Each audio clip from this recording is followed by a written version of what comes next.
and for my wife and me, when we're struggling spiritually, 99.9% of the time, I'm not spending time hearing the word. We're not doing this. It's not the critic who counts, not the man who points out how the strong man stumbles or where the doer of deeds could have done them better.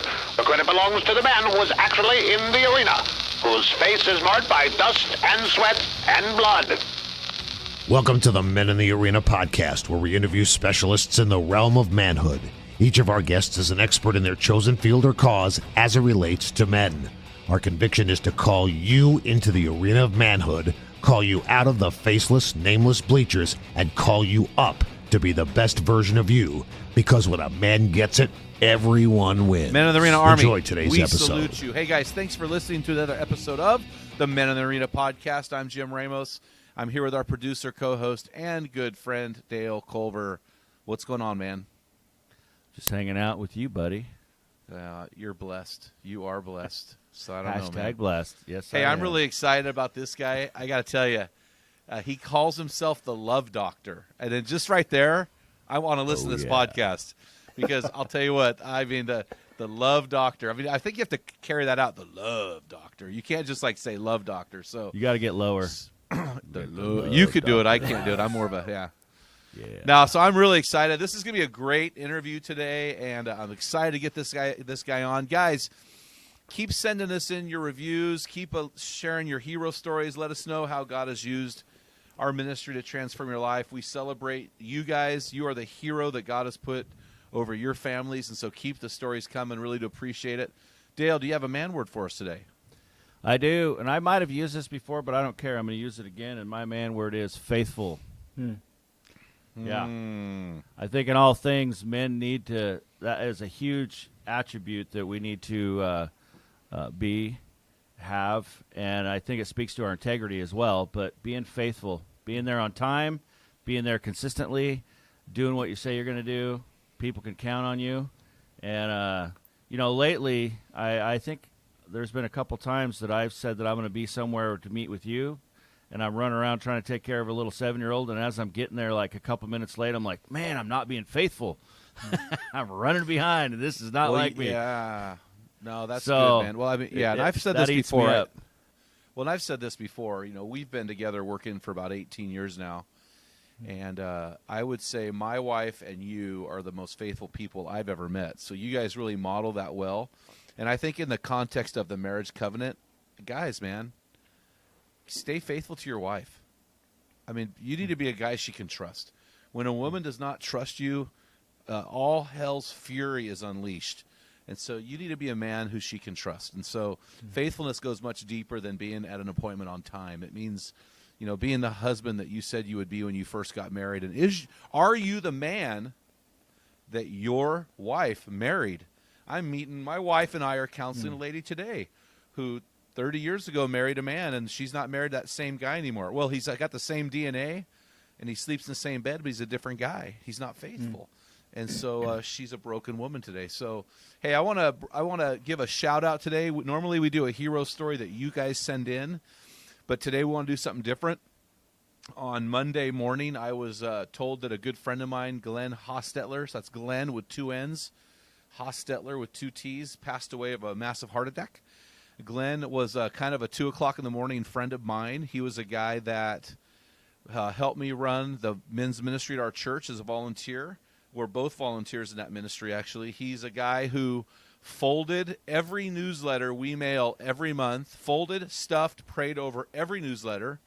He's a guy, was an old school, 65-year-old guy, but he would hand me, once a month, he'd hand me a folded check, folded in 3 places, put it in my pocket, and supported this ministry every month, $100 a month. And he did not have a lot of money, but he did it every month. He did that faithfully, cooked all of our men's breakfasts. He ran a Men in the Arena team, and his team split into several other teams, and he's coached those teams. And actually, one of his team members actually grew to the point of becoming one of our Men in the Arena board members. And so he is a great guy. Glenn had his demons and his way of doing things, and I don't think I've in all the years I knew him that I saw him not wearing bib overalls maybe 2 or 3 times. I mean, the bib overalls. Come on, Glenn. We did a whitewater rafting trip one time, and Glenn was wearing bib overalls. I mean, jumping in the river in bibs. And so he'll ever be remembered for that. And he's just a dear friend. And actually, we were doing a Bible study together on heaven. And we were about 2 months into it, and he was like, man, I don't know about this heaven. I don't have all the details. We got a lot of questions. I just can't wait to be there. And so he beat us to the punch, and he's in heaven right now. And he is a hero to so many of us in so many ways. So I just wanted to say to those out there, thank you, Glenn. And, guys, it's really important to have that 2 a.m. guy you can call. And as different as Glenn and I were, he was a guy, probably one of my top 5 guys I would call at 2 in the morning. So he will be greatly missed. And so I wanted to highlight him today. So I want to brag about our guest today, my new friend, Clarence Schuler, a.k.a. the Love Doctor. Clarence is 67 years old. He's married to his beautiful wife of 35 years, Brenda. Clarence and his wife, Brenda, are members of FamilyLife's Weekend to Remember a Marriage Getaway speaker team, which, man, I've been to several of those. Those are great events for marriages. He serves on the Fatherhood CoMission Board and was filmed as a marriage expert for one session of Oprah's Love Goals reality show in 2020. He speaks with Gary Chapman, who we've had on this show twice, at the 5 love languages and date night events. He's authored 10 books, including our focus book for today, Keeping Your Wife Your Best Friend. I want to introduce you to our new friend, Clarence Schuler. How you doing, sir? Hey, Jim, thanks so much for having me. And I just want to say, being with you and Dale, I've already been blessed. I don't know what's going to happen the rest of the morning, but I've already been blessed. Because I love meeting crazy people, and both you guys qualify. Oh, man. Well, hey, if you're not a little crazy, you can't get through life without going insane, so... That's true. That's true. Well, you are a guy who smiles easily, and I really appreciate that. And really, Clarence, I've written about 11 books, and you put your heart and soul into these things, and thank you. You've put it all out there, and I've read 2 of your books now, and you just put it out there. You're not afraid to tell the blood and guts of your own marriage, and I really do appreciate your vulnerability. This is a book that I think every guy should have in his library, and I don't say that about every book. But I think this is a great book for marriages and guys who really want to keep their wife as their best friend. And so thank you for that. Well, thank you for having me. And it's kind of a fun book. Yeah. I try and share my stuff, but I try to just humor in it. But it's just kind of where guys live. And I found out that when you're transparent, guys can resonate with that. And I'm not proud of some of the stuff that I did that's in the book, but God has used that to help me grow up, mature, but I'm still in process. Yeah, and it's a 251-page book, or 254 pages, but it's really an easy read. I mean, you tell stories. It's really a book written for men. You can tell in the style of the book it's written for men. And so, hey, I want to put you into what we call our rapid fire round. And what I'm going to do, Clarence, is I just pulled 3 concepts out of your book, and I want to ask you about them. And then I want to dive into your book because there's 2 different sections of your book I want to address that I thought were really important for guys.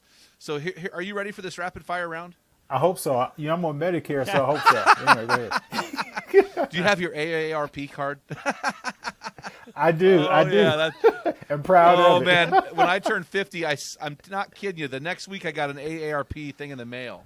Yeah. And so, too funny. Yeah. Okay, so, I think you're going to be okay with these because you wrote them in your book. So here's the first phrase. Ready? And just explain this the best you can. Big picture. Okay. Big picture. Well, that comes from a basketball term. When I played college basketball in Chicago, I was a shooting guard. So I never saw a shot I didn't like, and I focused on me. And so when I saw orange, I fired. But then I transferred to another school where I was a point guard. And I had to learn how to sit the bench because I had to learn how to play the role. It took me about a year.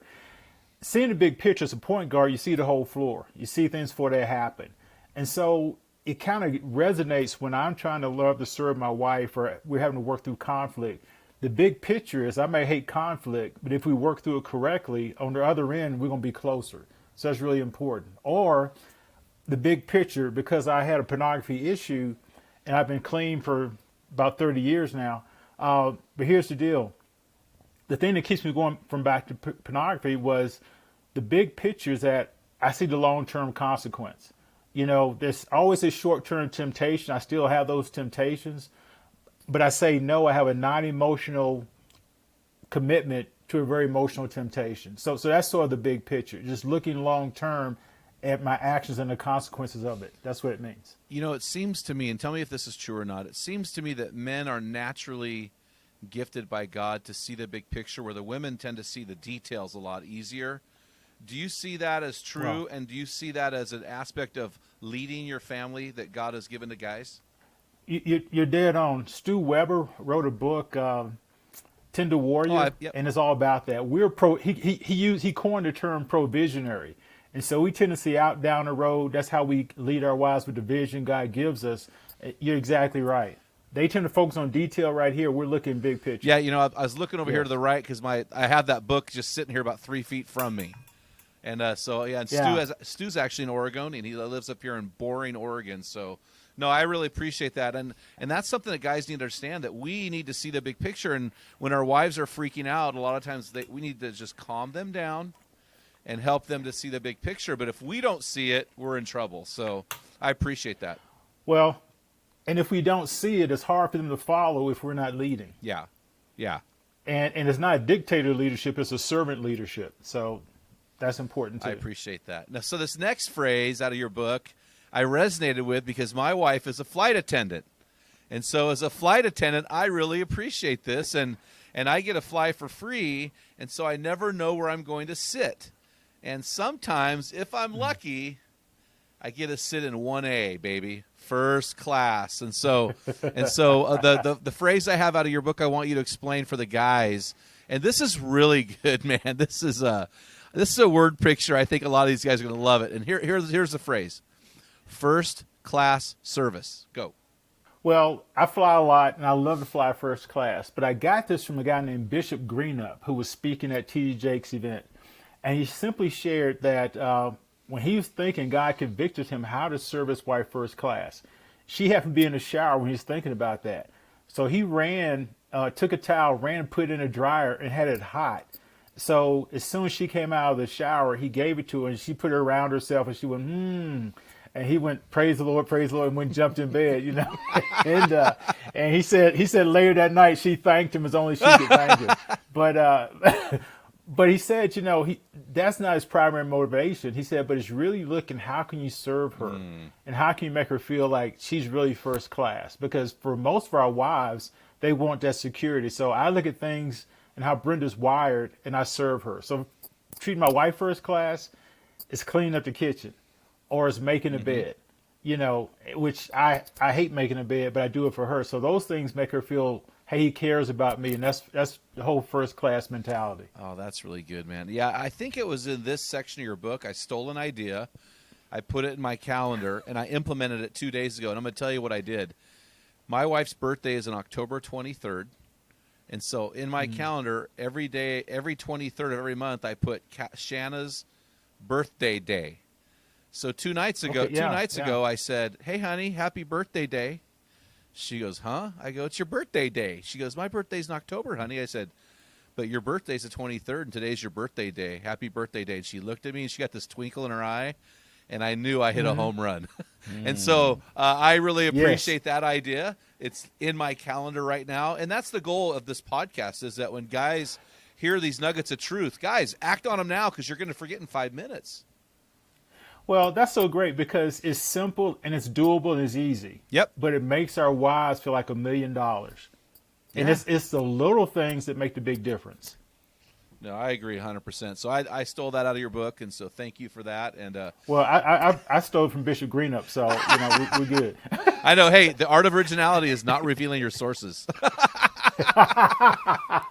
Oh man. Hey, so the next phrase out of your book I want to talk about. And I've said this for years. I think that we are ledger people. And in marriage, if we're a ledger person, it's a recipe for disaster. And so the phrase I took out of your book I'd like you to explain in depth is short accounts. Well, it's in the context of conflict. Men and women are radically different. I think God has a sense of humor. We made men and women. And so when we have conflict's not bad. In fact, conflict is reality. So to avoid conflict, you're actually trying to avoid reality.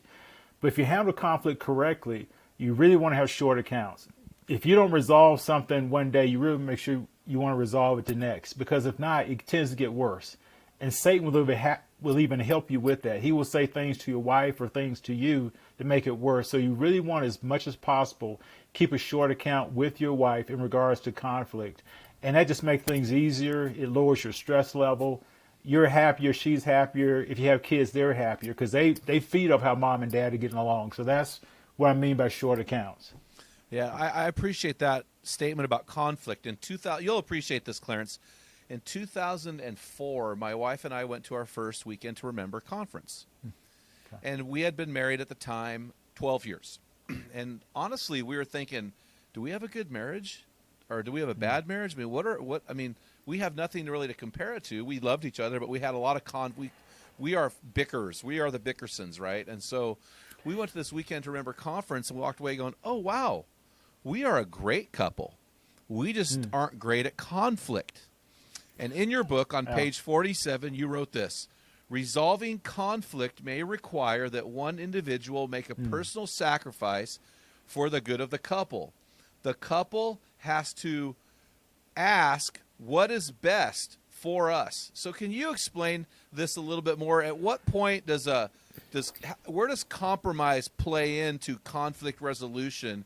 And at what point do you dig your heels in and fight? Well, let me answer this way, then you may have to re-ask the question. All right. Conflict is not about winning. Conflict is about understanding. Yes. You know, if you're going to have a great relationship, you got to communicate, assume nothing, talk about everything. So in conflict, when you have difference of opinion, there's nothing wrong with that. You're really trying to figure out, not can I win the fight or conflict, but what's best for us as a couple? How does this serve us as a couple? And that means, and like you just said, that means that we may have to figure out how to sacrifice for the good of the couple. And it's something you pray about, something you talk about. It's not tit for tat, but that's what it is. So you're really trying to hear your spouse and what she's saying, and process that, and so your goal is understanding. It's not always agreement. But 90% of the time, if you understand, that will usually lead you to agreement. But what the understanding does, it alleviates the frustration, which allows you to keep a short account. You're also not threatened by that. So your man who's not threatened, she's not threatened. And it helps you bring clarity to really solving the issue, whatever your issue is. So that's what I think. There are some things that if you think you have to dig in on, then you really need to sit down and process, is this worth this? You know, one thing we tell couples a lot of times in dealing with conflict, can you live with this, or can you let that go? Some things are non-negotiable, and the two of you have to figure that out. But I think that's what I would say to them. Well, one of the things I ask guys all the time, and I actually ask myself all the time, is this really a hill I'm willing to die on? You know, how if you get to the point where you're putting your flag on the mountain and you're saying this is the hill, man, it better be a big deal. She's cheating on you, or and you've got to get that guy. I mean, it's got to be a big deal. But what I wrote down here that I thought was really important, Clarence, is it's not about winning. That's hard for a guy to hear that. It's about understanding, and I'm going to remember that. That's really good. Well, here's the deal. In conflict, if one of you wins in the conflict, then you lose as a couple. So again, if we go to the big picture, I'm about winning as a couple, not winning as an individual, and losing as a couple. So it depends on what your priorities are. And I tell guys, if we're going to be a servant leader, I'd rather err on serving my wife and sacrificing than on trying to dictate and dominate my wife. Because if I'm focused on serving her, she's going to really feel secure, and we're going to probably have less conflict. And it's going to be a lot easier for her to want to follow me because she knows I love her. So that's free, but I thought I'd share it with you. Man, that is good, Clarence. That is why they call you the love doctor, man. That is so powerful. So here's my takeaway. If I win, she loses, we lose. Exactly. And I've seen this over and over again, Clarence, where you have a kind of a dominant or authoritative husband who's kind of old school in his way of doing marriage. And what happens over time is his wife closes up. Her spirit closes, and now the man is caught in a situation where her spirit is closed, and many times that marriage ends unless the husband has a different way, employs a different method in loving his wife. And on page 100 of your book, you address this, and you said, how do we reopen the spirit of our beloved spouse? And then you list several steps that you can take to do that, and I've got those listed. I can read those to you and let you explain those to me, or you can just go off the top of your head. What would you prefer? Why don't you read those to me? Yeah, absolutely. So the first one here, and I didn't include all of them. Out of the 10, I included, I think, 6 I thought were very, very powerful. A couple of them were Bible verses. But the first one is become soft and tender with the person. Well, our natural tendency as men, because we deal with our manhood, and because what we're conditioned by society, is to be tough and possibly rough. Our voices are usually heavier. And so we can very easily intimidate our wives, even if our wives are strong women. And so it's not a sign of weakness. I tell guys, don't let people confuse your meekness for weakness. But when we're sitting down and talking to them in a way they feel safe, then that becomes a win-win. And then we can work through restoring that situation. Because something you said earlier, if our wives start closing themselves off to us emotionally, they actually start closing themselves off to us physically. Yes, absolutely. Which really impacts everything else, because for a woman to be really free with us, she has to be free emotionally before she can be free physically. So there's a lot involved in that process. So our job is what I tell people when I do diversity consulting. My job is to create a safe space, a safe place where she can be free to say what she wants to say. And that's important, because, again, my goal is not winning, it's understanding. Yeah, no, that's really good. So, Clarence, I don't want to sound too risque here, but in your counseling of other couples, have you discovered that if a couple walks in and one of their issues are her legs are closed, does that usually mean her spirit is also closed? I mean, do you see the sexual relationship and the spirit of that woman in sync with each other? Yeah, they don't separate. The emotion and the physical are connected. The reason they call me the love doctor is because through the grace of God, I help a lot of Christian couples that have affairs restore their marriages. Ooh. I mean, God, with his blueprint, we probably see 95% success. Wow. But and in this book I read, The Dance of Restoration, the female counselor in there, there's a male and female counselor, she says it's much more risky for a woman to have sex with a man than for a man to have sex with a woman. Yes. Because we tend to compartmentalize. For her, it's holistic. So how she feels emotionally, she has to open herself up to us emotionally before she can open herself up to us physically. And so it's much more risky for her. So sex is not just physical, it's emotional. And I heard one guy speaking once, and he said that sex is all about relationship, and it really is. Yeah, I agree. I mean, how many young ladies or even middle-aged ladies are damaged today because when they're in their teenage years, they gave sex to get love that was never reciprocated, but it was manipulated, and so this is a big deal. And so I see the same thing, man. When couples are struggling sexually, oftentimes it's because her spirit has somehow been closed off to him. Well, when you have problems in the bedroom, it's a reflection of your problems outside the bedroom. Yeah, so absolutely. That's what it is. And well, anyway, I'll let you guys go. Well, no, I want to talk to our guys right now. Guys, I hope you heard this. If you're in a marriage right now and your wife consistently is refusing to make love to you and there's no abuse in her background, it's probably because you have closed her spirit. And so you need to begin a mission. You need to get on mission to open her spirit to you. Clarence? Yeah, and here's the deal. You don't have to be a rocket science. If you feel you've closed her spirit, I think, what you said, Jim, is great. I would ask her. I would say, honey, I'm noticing we're not doing sexual like we used to do. Kind of, what's going on? And say, I really want to hear. And if she says, say, honey, I don't know. That's why I'm asking. And then let her tell you and listen to that. But then here's the other thing, too, because she has some responsibilities as well. Say, honey, what does it look like for you to have an open spirit? What does it look like for you to feel safe around me? And that way you give the guy, you give her a target that the guy can hit. So that's really important in that relationship. If you're trying to help her to love you better, you got to give her a target. I feel loved by you when you do this, and vice versa. And so that way you have a target you both can shoot for and you can hit. If you don't know that, then you're just guessing.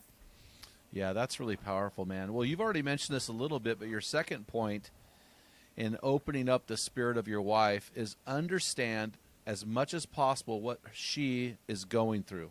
You want to walk us through that? Well, because we're different, and emotions, and it's not true of all women, but it's true of a lot of women, their emotions are really tied with that. There are some guys the same way. But again, the key here is listening to her. So if she comes home, she works outside the home, or she stays with the kids, she homeschools or whatever, then when you ask her, how'd your day go? Ask her for 3 things that happened during the day and why they were important to her. Gary Chapman talks about that. Mm-hmm. And then, but don't just listen for the facts, because that's what we tend to do. Listen to her tone and how she says it, which is something we typically don't do. And as you listen to that, say, well, and then you say, honey, I'm so sorry that today went that day. Hey, like it did today. Is there anything I can do to help your evening go better? And then if you ask that, be willing to do it. It may be cleaning the kitchen. It depends. Your kids may be changing diapers. I don't know. But then make her day good. Maybe drawing a bath for her, giving her a massage with no agenda, And sometimes it for a woman, if we just hold her without any sexual intentions, that makes her feel really secure. And the more secure our wives are, the more they want to be intimate with us, because they want to give back. And so that's important. So I think that's really important, that we really hear her, and you can even ask clarifying questions. Well, tell me, honey, I heard you said this, and honey, I may be dumb, but why does this make you feel this way? Help me understand what's going on here. And then as they learn to communicate better, you actually teach them how to speak woman 101 to man 101 and stuff like that. So you better communicate, better understand. Does that make sense? Yeah, that does. Emerson Eggerichs in his book Love and Respect talks about learning how to speak pink.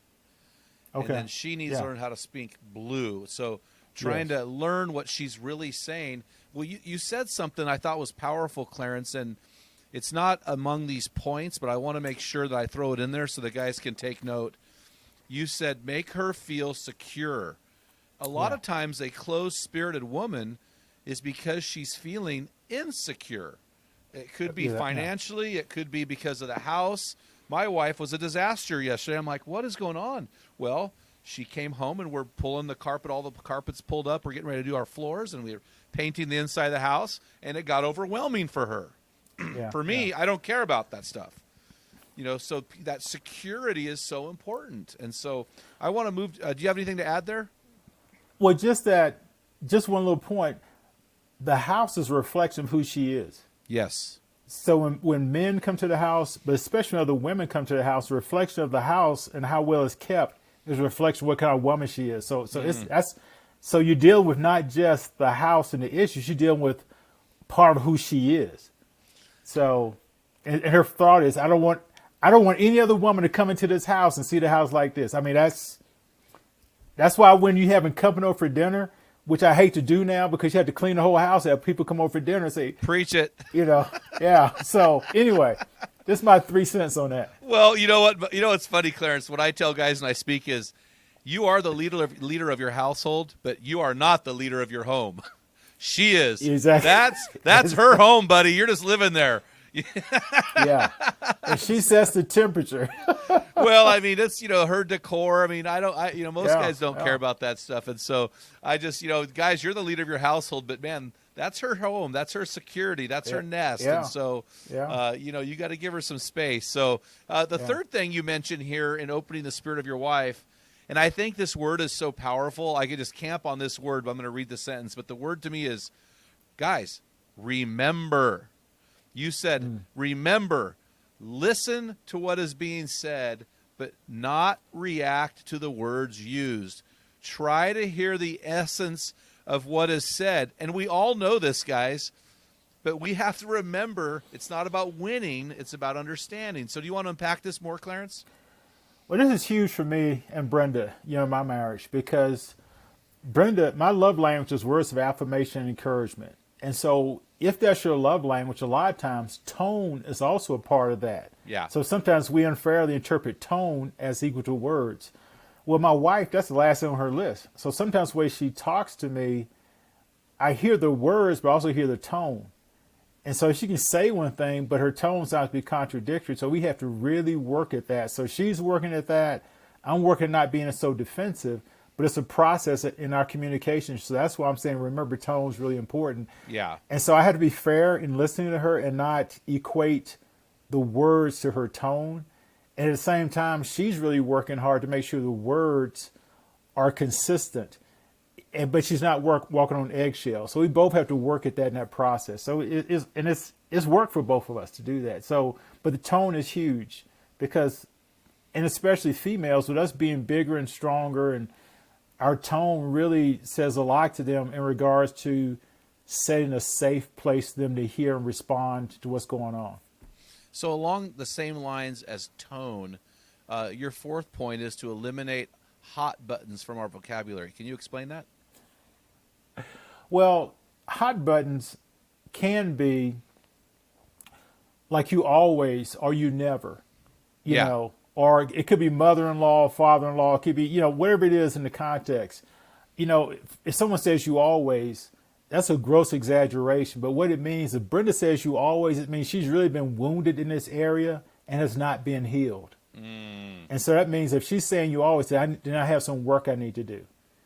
And say, honey, and then we need to work at this process. And then we need to consistently begin to try and heal her in this area or help her heal herself or vice versa.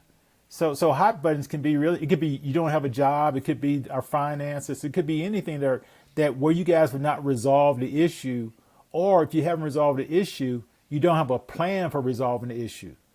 Most wives are willing to work if you have a plan to resolve the issue. And it doesn't mean we as a guy have to come up with a plan. It's something we can do together. So I tell sometimes couples go out for coffee or dinner and just take a notebook or laptop or iPad and make a plan how you want to do this. And then when you do it together, she loves working with you because part of our wives' identity comes from who we are as a man. Now, we're not wired that way, but our wives are. So all that's really important.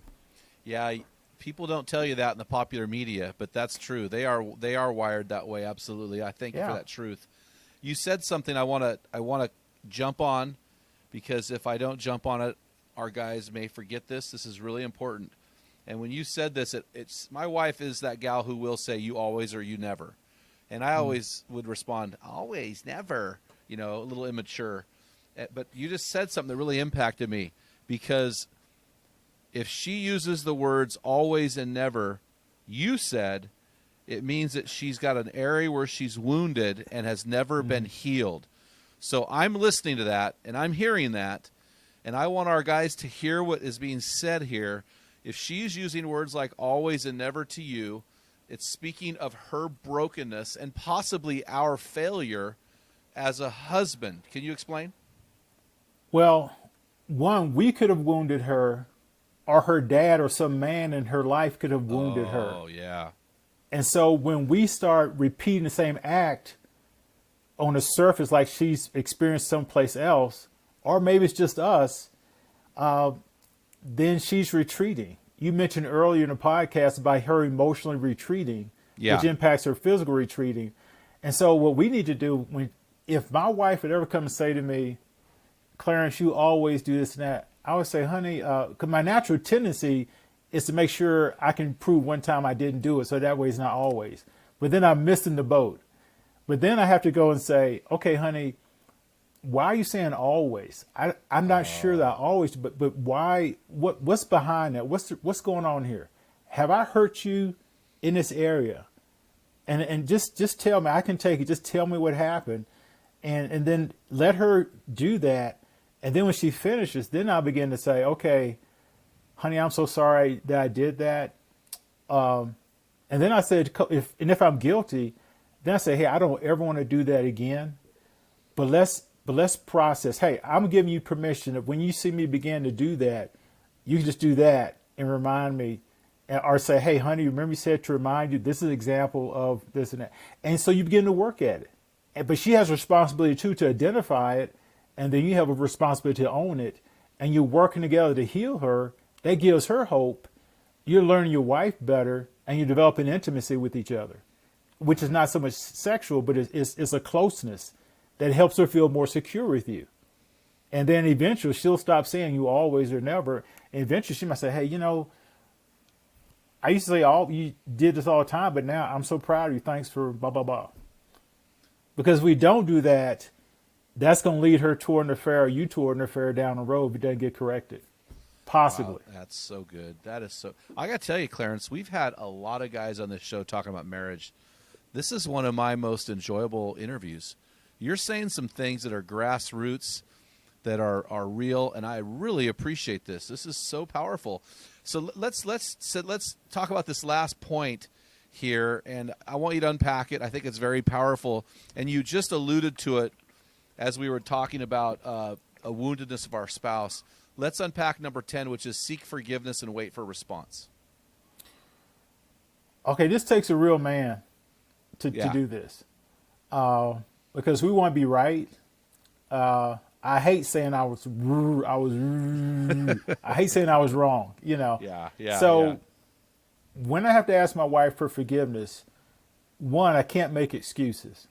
I was wrong. I have to deal with that. Being a preacher, I'm really good at manipulating, so I have to really put that aside and then I have to ask her, will you forgive me? Yeah. The hardest thing I ever had to do was when I had a pornography addiction for about 11 years before I got married, and then I carried into my marriage. And when I finally got convicted by God, I've been convicted, but when I finally, through His grace, had the courage and strength of the Holy Spirit to confess it to her, that was really hard. And I asked her, will you forgive me? And that was kind of a big deal. And I had to wait on her timetable, her whatever, and then I had to be consistent in changing my actions. And so those are really big things to let her respond to. And we can't say it to her, but hopefully she has a godly female friend or a pastor or something will help her to realize that eventually she does need to forgive and not just go unchecked with her emotional deal. But that's really not our control. And sometimes we have to deal with the consequences of our actions, that it may take her a while to work through a pornography issue or something like that she has a process. Hopefully if it's just being late paying bills or something like that, that's a different process. But we need to let her respond without pressuring her. Because if she feels she's not being pressured, then she's more likely to forgive more quickly. Or if we pressure her, trying to get her forgiveness, say hope it didn't go 2 or 3 days, but whatever, then she says, oh, you don't really mean it. It's not real true forgiveness. And so that's important. And then I think, as we were talking about forgiveness, because I discovered this later, but Gary Chapman has this book about when sorry is not enough, and he has 5 love languages of apology. And so you need to find out from your spouse, when does she feel you're really sure that you're really genuine about asking for forgiveness? For some it's making restitution. For some it's saying I'm sorry. It's just but wherever it is, and so we have to kind of get to know our wives in that area. So I think those are important. Yeah, my wife's love language is acts of service. So, it's pretty easy with her. She's like, "Hey, don't tell me, show me." So, yeah, pretty easy. And I think you hit the nail on the head. When sorry is not enough, asking for forgiveness and being sorry are not the same thing. And so, guys, we need to realize saying sorry is not enough. We need to seek forgiveness and then respond accordingly. So I want to move into this last part of your book that I thought was really good because, you can be the love doctor. You can write 10 books. But when on page 232, when you say, hey, guys, listen, I've been married 35 years, and in the last 7 years of my marriage, I've been working on these 6 principles. When I read that, I stopped, and I pulled out my pen, and I started writing because I'm like, okay, this is important stuff. So I want to spend the last half of our show unpacking these things because these are things that you an expert on love, an expert on marriage, a man who's been married, round in the corner on 4 decades. You get this and you're learning this. So this is really important for our guys to understand. So I want to unpack these 6 principles that you're learning. And the first one is on page 223, you wrote this: my first practice is encouraging the couple to read and apply the truths of the Bible together. It's the most powerful thing I do. I counsel couples all the time. Christian couples, I've got non-Christian couples to start doing this. And I just led an NBA couple to Christ this past October, getting them to use this principle. But what's amazing, as Christians, we have some spiritual weapons. One is reading the word, and it was just so important. But when I get a couple reading the word aloud together, they alternate verses how they want to do it. It's just so powerful because they hear each other. The other thing I have them do when they're reading the word is when they finish it, I have the husband, as a servant leader, ask his wife which verse out of the chapter resonated the most with her and why. And then I have her ask him, and he tells. And I tell you, it's usually going to be different verses. It's not a right or wrong deal, but they're developing spiritual intimacy because they're getting to know each other spiritually. And so it's something powerful about the Word of God when you hear it and when you hear your mate read it and when you hear her explain her relationship with God in context of the Word. Because there's a spiritual element to our marriage, a supernatural part, which is Christ and the Holy Spirit, and the Word of God. So that's the first thing I do. And for my wife and me, when we're struggling spiritually, 99.9% of the time, I'm not spending time with her in the Word. We're not doing this. Yeah, it's really interesting, Clarence. My background theologically is probably more on the charismatic spectrum.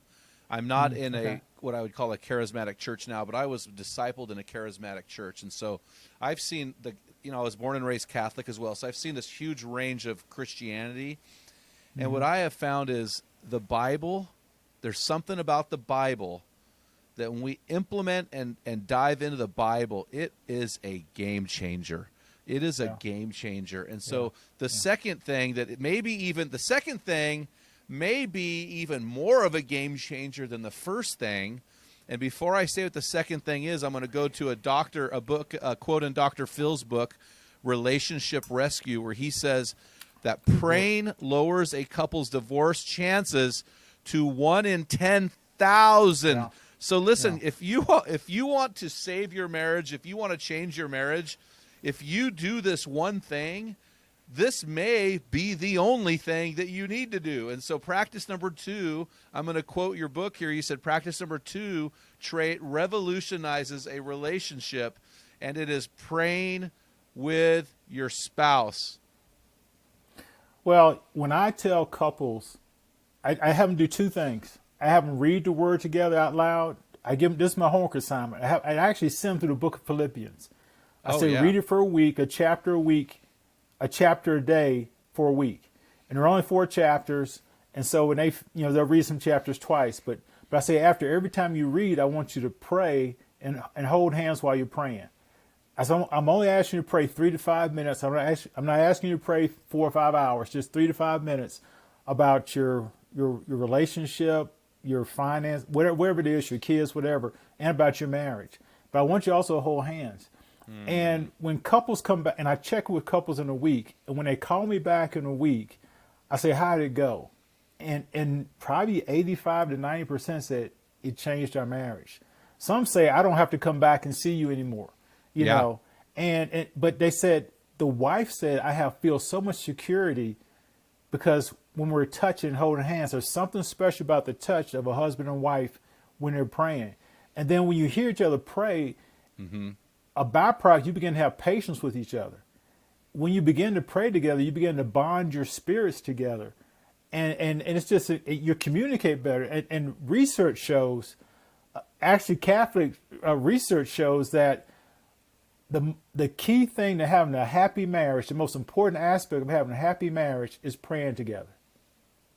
If that's the number one thing and having a great marriage or a happy marriage, more than anything else, is praying together. Research showed that. So it's incredible. Yeah, it's over and over and over again. I see that statistic about marriage. People that pray together have a 1 in 1,000, 1 in 10,000.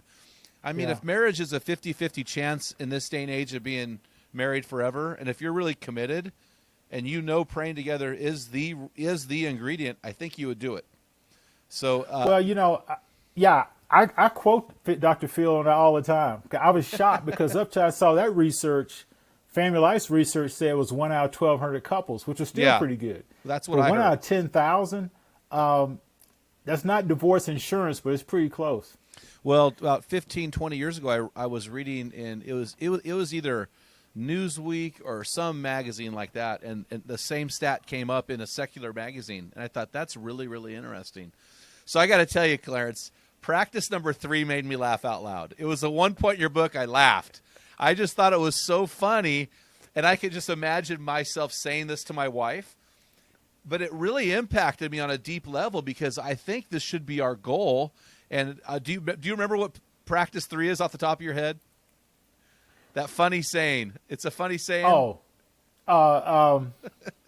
He's a pleasure to be married to. Yeah, it's a pleasure. Yeah. I can imagine myself saying that to my wife. I'm a pleasure to be married to. Can you walk us through that phrase? That is a powerful phrase. Well, I was speaking for FamilyLife. Yeah. Saturday I'm supposed to do like 4 talks. That's 4 hours. I was exhausted. I'm talking to my buddy's wife, the other speaker's wife, because they send out one guy in a couple. And so her husband grabs his manual, goes up and does my talk. I couldn't believe it. No one's ever done that for me, FamilyLife. And I said, I can't believe he did that. She said, he's a pleasure to be married to. So I'm coming home, flying home. My wife picks me from the airport, and I'm wondering, does Brenda think I'm a pleasure to be married to? So I finally give enough courage, and I kind of said, Brenda, do you think I'm a pleasure to be married to? And she looks at me and she smiles and she says, "You all right?" And normally I would have said your mama, but I knew I had work to do, so I just began to work at it. And so one of my goals is for her to tell me someday, "Hey, you're a pleasure to be married to." Now she may never say that, but that's what I'm working on. And so if I'm working to be a pleasure to be married to, it's really serving her. Is my first agenda, because if she is God's gift to me, how I treat the gift is a reflection on how I feel about the giver. So how I treat her impacts my worship and everything else. So I can't say I love God and I'm mistreating Brenda. Can you say that again? How I treat the gift? How I treat the gift is a reflection of how I love or feel about or worship the giver. Wow, I'm writing this down. So that impacts my worship. So how I'm loving Brenda is a reflection of how I'm worshiping God. That is really good. Women are so driven by relationships, and they're often together, dialogue. My wife will come home at times and say, "Oh man, that marriage is a mess," or "That marriage is a mess."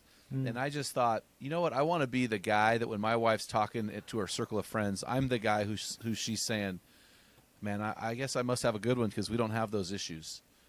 That's when you're a pleasure to be married to. Yeah, Gary Chapman's wife, Carolyn, she has said that. She has said, and she's very straightforward. She doesn't sugarcoat anything. And she said, he's almost a perfect guy. Wow. And that's huge. I said, wow. I mean, I'm like, for her to say that, I'd say that was pretty impressive. That's impressive. So practice number 4, I'm going to let you explain this, and I thought this is really cool. Developing a consistently adjusting attitude. Well, if you're married for a long period of time, you will find that you and your wife both change. You can change in how you communicate. Like, we know a lot of people because we speak a lot and do stuff.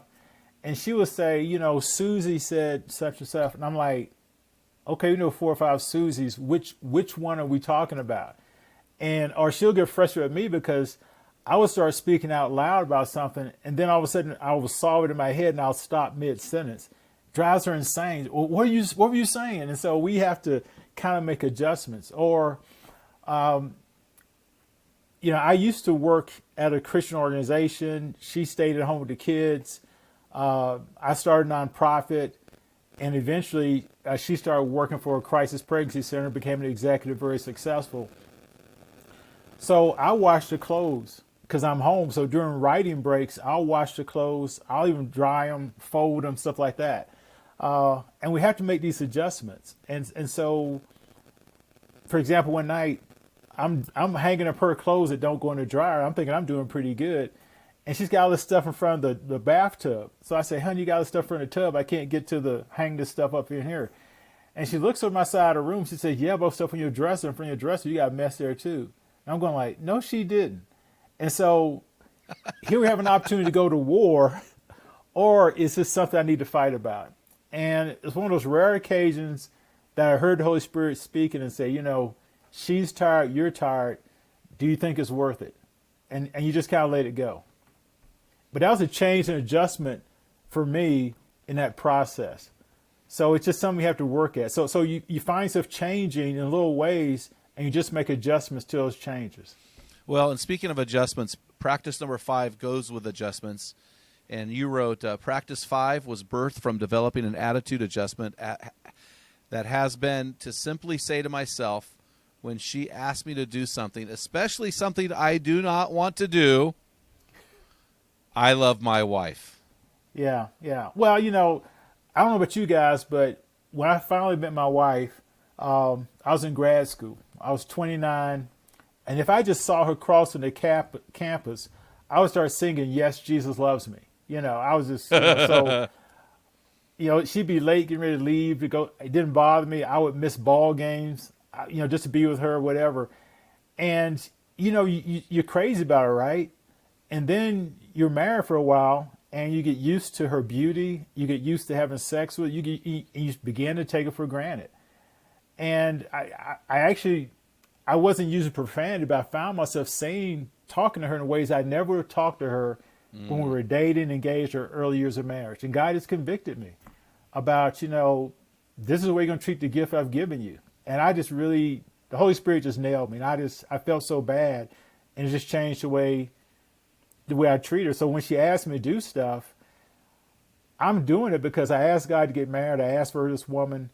And so I need to be faithful and take care of her no matter how I feel about it. But usually if I do the right things, the emotions change. So anyway, but that's kind of how I do it. So it's really about commitment, which is not based on emotion. It's based on my love for God, hopefully. Yeah, that's so powerful, man. I appreciate you sharing these things that you're learning. Practice number 6 is the moment we've all been waiting for. On page 240, you said it's simply being sexually sensitive to your wife. So I want you to explain that and unpack that for our guys. I mean, I know what it means. I read the book, but what does that mean to be sexually sensitive? Well, for most guys, one of my friends is a sex therapist, and I don't know how he figured it out. I'm not asking him, but he says, we can be ready to have sex like 0 to 90 seconds. We're ready to go. Our wives on average is 0 to 13 minutes.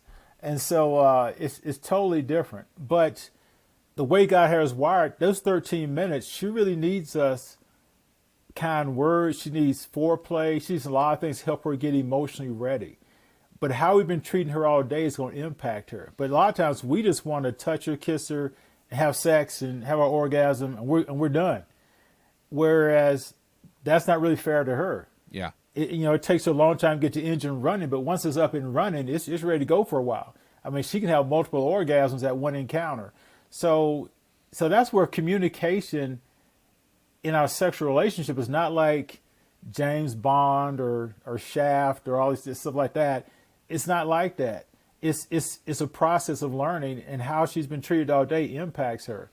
So it's also bringing pleasure. I think it's our responsibility as a husband to make sure our wife has an orgasm where she's not having to fake it.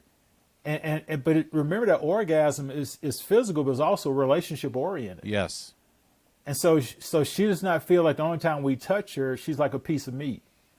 Because sometimes guys just don't want to do the foreplay. They just want to have sex.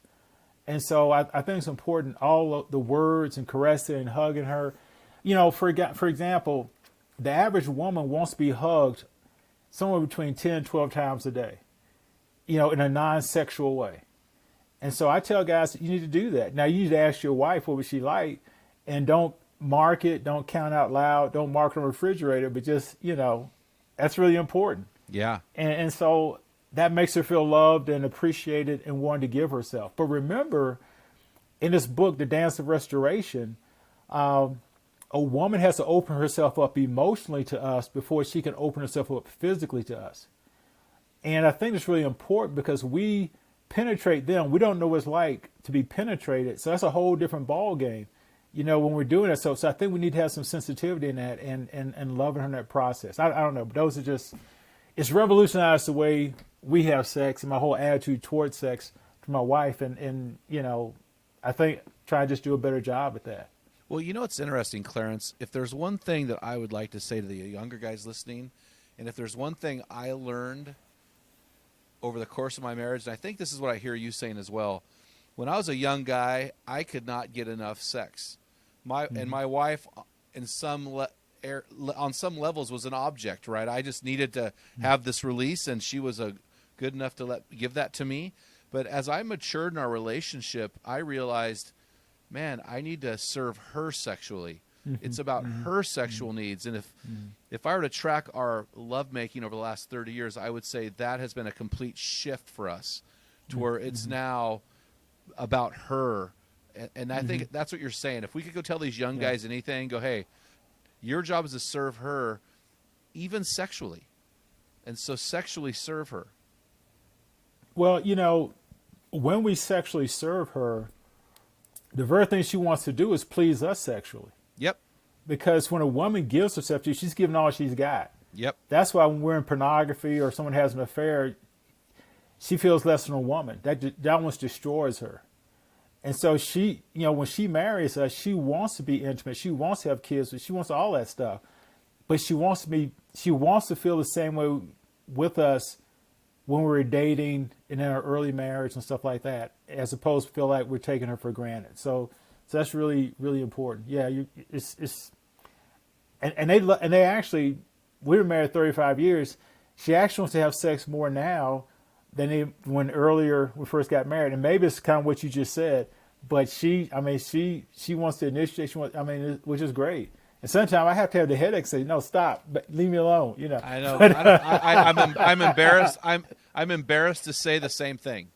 I'm proud of it that my wife is like that, but I'm embarrassed. Like sometimes, I'm just kind of not thinking about it right now. I'm like, why am I not thinking about it right now? So no, that's really powerful, man. So I said there were 6 principles that you're learning, or 6 practices, but there are actually 7. And so the last one is, and we've mentioned this a little bit in the show about if you're both healthy, but in some instances, 1 out of 3 women has brought abuse into the relationship. She's been abused. And so your 7th practice is understand your spouse may have been abused. And so can you walk us through that? Well, yeah, I've seen firsthand how females can be abused, and I think even my wife, not physically, but and I think very unintentionally, verbal abuse, and I think sometimes because when something happens, the response, instead of being like a 5-cent response, is like a $10 one. You go like, whoa, I know I did something wrong, but that seems a little bit over the top. Honey, talk to me about this. Did I do something, or what's going on? And if there's a safe place you can have a dialogue, things come up. I think you also need to be students of your in-laws, not to criticize them, but be aware of how your spouse is with your in-laws. That'll tell you a whole lot, before you get married, but also after you get married. And sometimes you have to step in between that and help.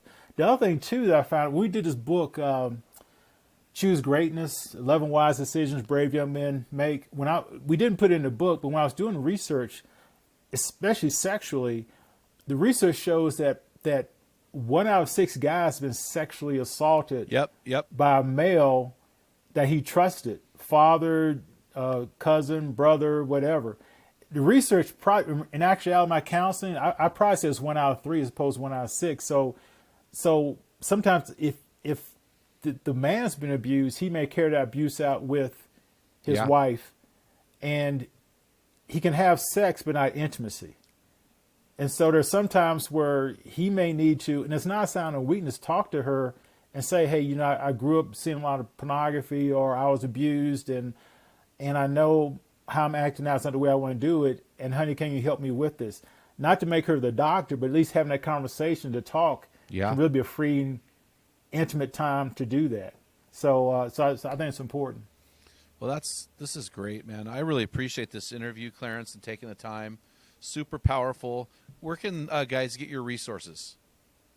Well, they can go to my website. It's just my name, Clarence, not Clarence, but Clarence Schuler. Last name is Schuler. So ClarenceSchuler.com. They can go there, go to my website. If they go to my website, I have a free video series. It's called Common Mistakes Most Couples Make.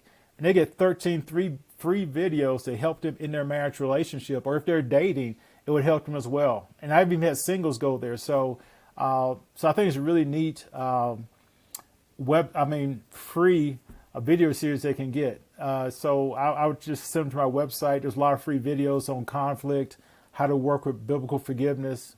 There's a lot of stuff. There's a lot of stuff on the website. We're actually going to be updating it probably in May or June. So that's where I would send them to get my resources. Yeah, I appreciate it. The book that we're talking about today is Keeping Your Wife Your Best Friend by Dr. Clarence Schuler. It's been a pleasure to have you on. And guys, what are you going to do today in response to what you've learned? And this is going to be real simple. This is your boots on the ground for this week. I want you to ask yourself this question. Are you a pleasure to be married to? But then I want you to ask your wife that same question.